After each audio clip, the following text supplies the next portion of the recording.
Hot summer ऊपर से मेरी हॉट आजा साथ लगा ले मेरे दो tequila shot and just do पानी वाला टाइम।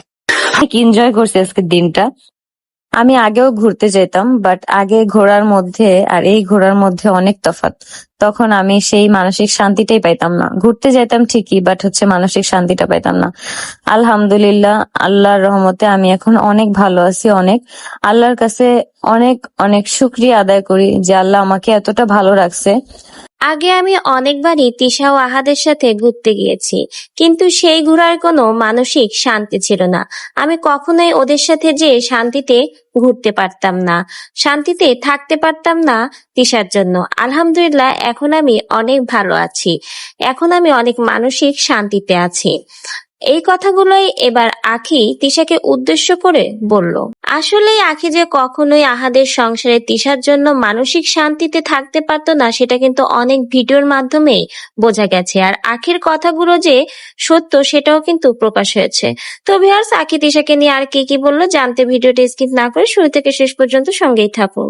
এখন আমরা যাবো, কিন্তু এখান থেকে মানে পুরা সব দেখা যায়। দেখো তোমরা কি সুন্দর লাগতেছে। ভাবছি কোন একদিন রাতে আসবো। আজকে আমরা 3 জন ঘুরে, আর সাথে হচ্ছে আপুর ছেলে ছিল। আমরা একসাথে ঘুরে মানে আমার কাছে না অনেক মানে শান্তি লাগছে। মানে মনে হয়েছে কি একটু রিল্যাক্সিং লাগতেছে। আর মানে আমরা নিজেরা যেহেতু আর কি ঘুরছি, ওই ক্ষেত্রে আমার মানে পার্সোনালি অনেক ভালো লাগছে। অনেক এনজয় করছি আজকের দিনটা। हॉट समर ऊपर से मेरी हॉट आजा साथ लगा ले मेरे दो tequila shot and just do पानी वाला टाइम। আমি আগেও ঘুরতে যেতাম, বাট আগে ঘোরার মধ্যে আর এই ঘোরার মধ্যে অনেক তফাৎ। তখন আমি সেই মানসিক শান্তিটাই পাইতাম না। ঘুরতে যেতাম ঠিকই, বাট হচ্ছে মানসিক শান্তিটা পাইতাম না। আলহামদুলিল্লাহ, আল্লাহর রহমতে আমি এখন অনেক ভালো আছি। অনেক আল্লাহর কাছে অনেক অনেক শুকরিয়া আদায় করি যে আল্লাহ আমাকে এতটা ভালো রাখছে। আমি যেমন আছি আলহামদুলিল্লাহ। আমার জীবনে কখনোই টাকা পয়সা জিনিসটা ম্যাটার ছিল না, কখনোই না। এই যে দেখো, রিয়া সাঁতার কাটতে পারে। দেখো দেখো দেখো গাইস, কই আনতে পারছ না। আচ্ছা দেখা, এই যে দেখো দেখো দেখো দেখো, ময়ূর সাঁতার কাটতেছে। ময়ূর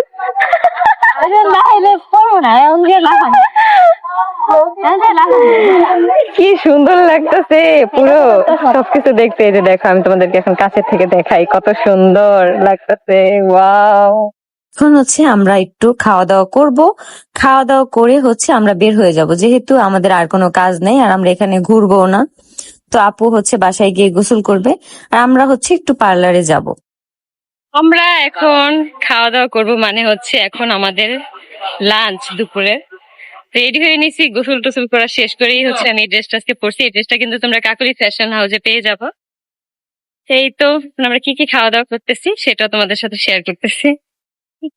আজকে আমরা হচ্ছে সেট মেনু খাইছি। সেট মেনু গুলো মজাই ছিল, রাইসও ভালো ছিল, চিকেনও ভালো ছিল, সবকিছু মিলে মানে ভালোই ছিল, খারাপ ছিল না। মানে প্রত্যেকটা আইটেমই খুব ভালো ছিল। তো এই যে আমাদের খাওয়া দাওয়া শেষ, আমরা হচ্ছে এখন বাসায় চলে যাব। মানে বাসায় বলতে আপু বাসায় চলে যাবে, আর আমরা হচ্ছে পার্লারে যাব।